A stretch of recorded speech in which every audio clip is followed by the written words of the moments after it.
let's have some fun, shall we?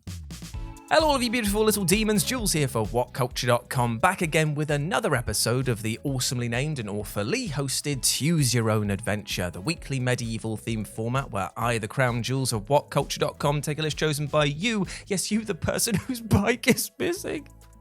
That yellow bastion of hope is gone, and it's throwing off the whole room. I feel completely naked without it. It's just in for repairs at the moment, but feels weird. Feels very weird indeed. Yes, you get to decide what list I dole out to you each and every week. And this week we have none other to thank than Saucy Squid for their suggestion of video game mechanics from 2022 that absolutely sucked. Now, I had to apply a little bit of YouTube wizardry to this because of the fact that, to be honest, I had a look through 2022.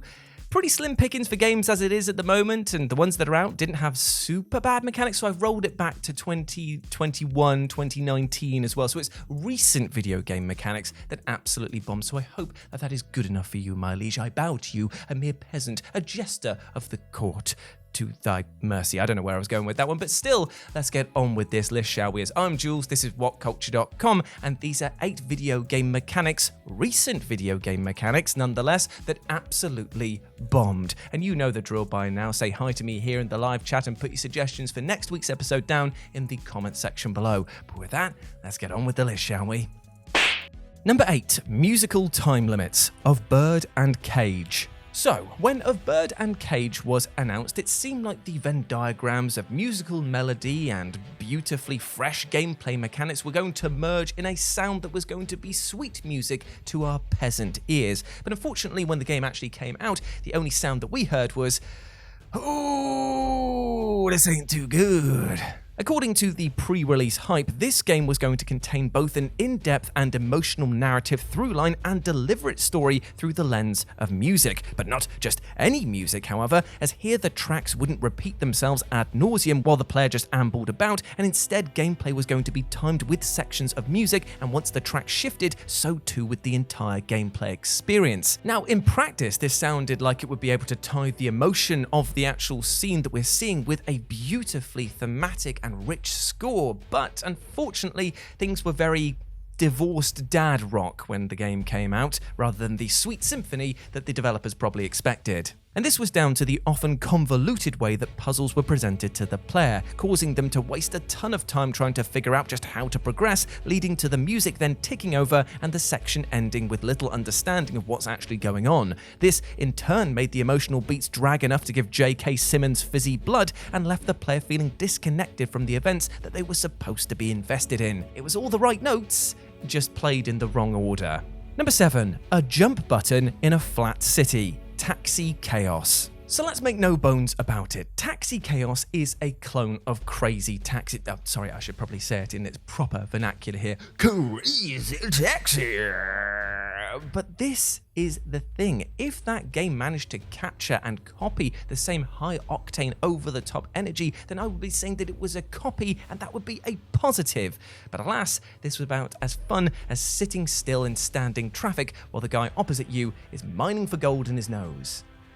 You keep on going, buddy. You're going to hit a vein of some kind at some point. And this issue stems from both the game's one new feature, that the taxis in this game can jump over other cars and obstacles, and how little this mechanic is actually implemented into the core experience. For you see, in a strange twist, the city that you're driving around in is based on New York City. You know, the city with the grid-based road system that wouldn't make for much fun and variety when traveling through. There's no massive ramps, there's no monstrous downhill curves, just flat roads and sharp, speed-killing right-angle corners. Therefore, you'd expect the developers to counter this rather boring roadmap layout by having the jump button actually have a feature where you can jump over buildings and access shortcuts across the map, right? Well, you are right, but it only happens in about 3 sections in the entire city. Cool, you've added in a jump button, but no way to actually use it to make the object of traversal more fun. Sick. Number 6, superpowered duds and awful QTEs, BALAN WONDERWORLD.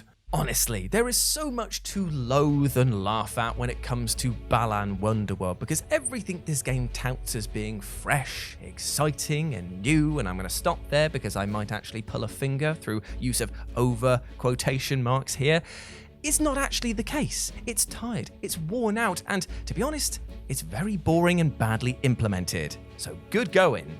It's literally the holy trinity, except replace images of the cross with absolute crap. Let's start with the abysmal QTEs that the game will throw at you over and over in a manner that reeks of, well, we needed to distract you from the awful level design somehow, and seeing as each plays out in literally the same fashion every time, you'll be sick of these forced gameplay sections from the jump. And speaking of jump, let's talk about the much lauded power-ups and costumes that the game pushed heavily in the lead up to its launch. With over 80 special and unique abilities, you'd rightly expect BALAN WONDERWORLD to be a world open for exploration, experimentation, and through the combination of the two, excitement. However, the only E word that fits this experience is excrement, because the power-ups barely work, are heinously limited, and many are so laughably bad that you have to wonder if this wasn't just the devs having a laugh at your expense.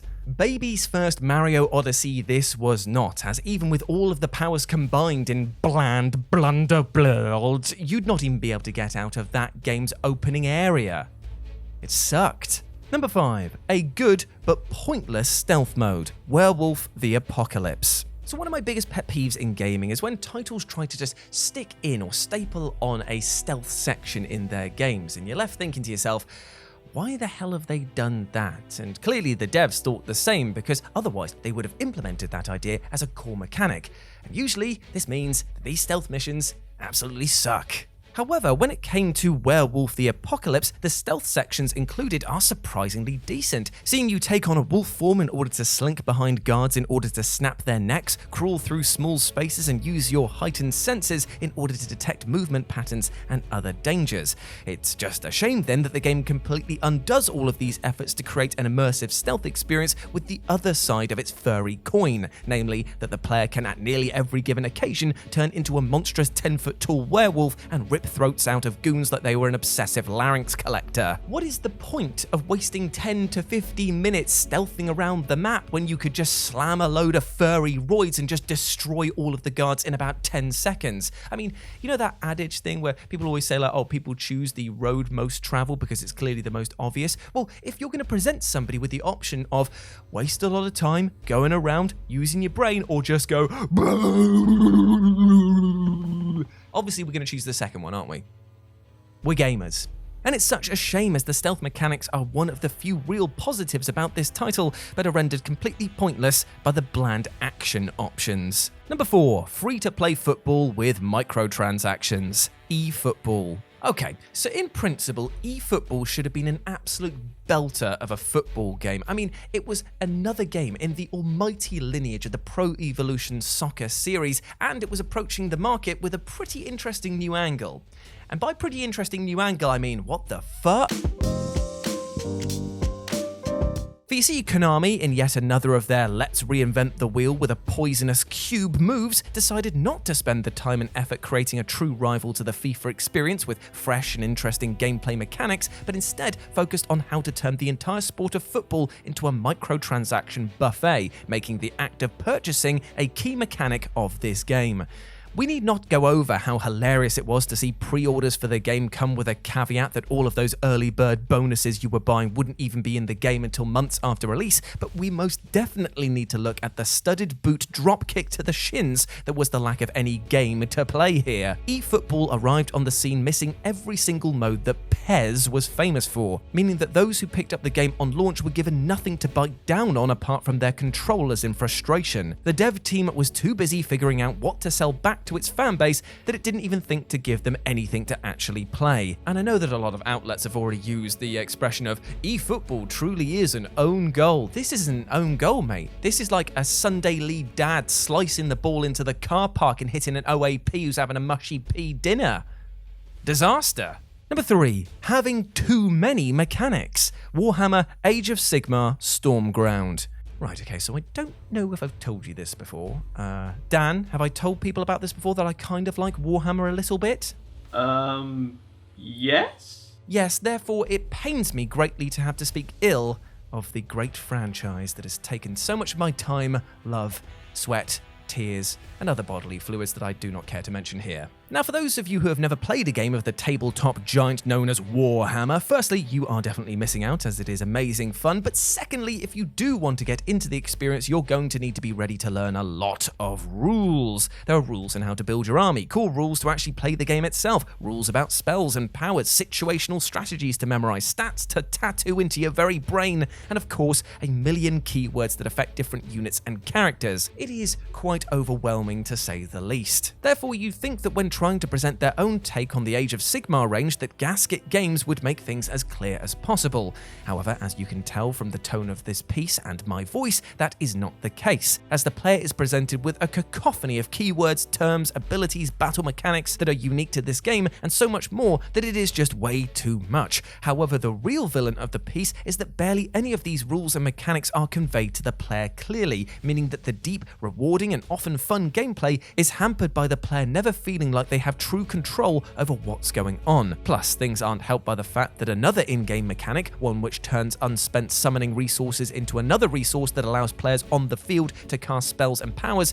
is utterly broken. I say this because some of the skills available to some units are one-shot kills, and you can easily just wipe the board just by waiting things out and then powering down. When a few skills dominate this badly, balance and any semblance of fun is just thrown out the bloody window. Number 2, lackluster open world missions. Halo Infinite. Now, Halo Infinite may have been one of the most hotly anticipated video game releases of recent memory, but thanks to its weird approach to anemically rolling out content, we've seen a massive drop-off in players. Now, I know that they have literally just released a big update a couple of days ago, but still, how long did that bloody well take? Most of us are done by now. And it's a shame as well, because thanks to the new power-ups and approach to combat, there is a lot to love in the moment-to-moment firefights. But thanks to a light-on-the-ground suite of modes and a heavily padded single-player experience, things are not looking too great for the big monster chef. And one of the most egregious missteps was the game's approach to open-world side missions, as nearly every scenario boils down to, I'm gonna drive here, I'm gonna shoot things that aren't Marines, I'm gonna accidentally shoot things that are Marines, I'm gonna drive away. And as such, only detract from the overall epic scale of the narrative.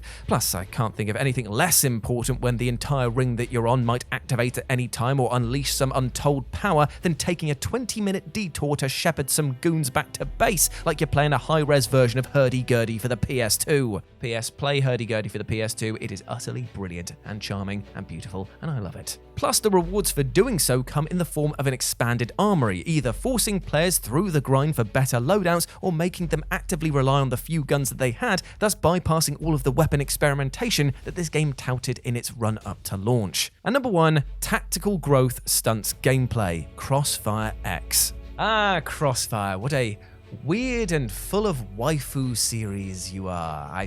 If you've not heard about this, seriously, Dan, would you please throw up some images of the amazing characters you can play as in the Crossfire games, and look at how many of them are just busty ladies. Fantastic. But despite its apparent immense popularity, mainly thanks to internet cafes overseas, I personally had never heard of the Crossfire series. But thanks to the rather disastrous launch of the recent CrossFireX, I've been hearing a lot about its teething problems. And trust me, it's most definitely standing out now, but likely not for the reasons it likely intended. And while the gameplay might be as spicy as bread dipped in milk, and the graphics so forcibly sharpened that you could cut yourself on them, ow.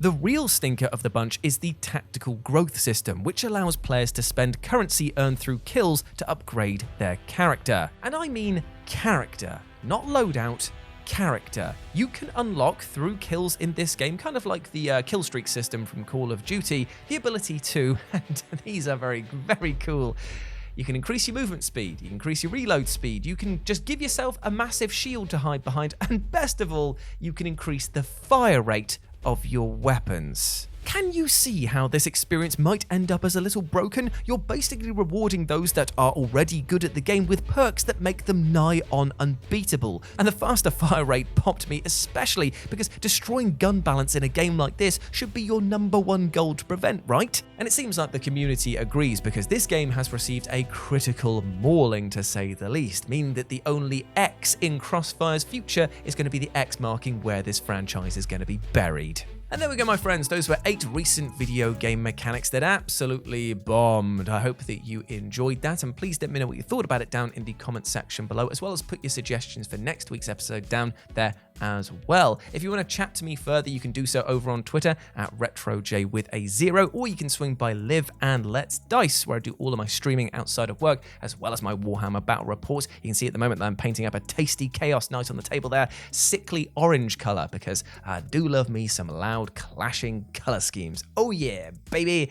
But before I go, I do just want to say one thing. I hope you're treating yourself with love and respect, my friend, because you deserve all of the best things in life, all right? And do not let anything or anyone else tell you otherwise. You are a massive ledge. You deserve love, happiness, and success. We all do in this mad little world that we've got going on right now. So treat yourself with love and bring that love outside and share it with your neighbor as well.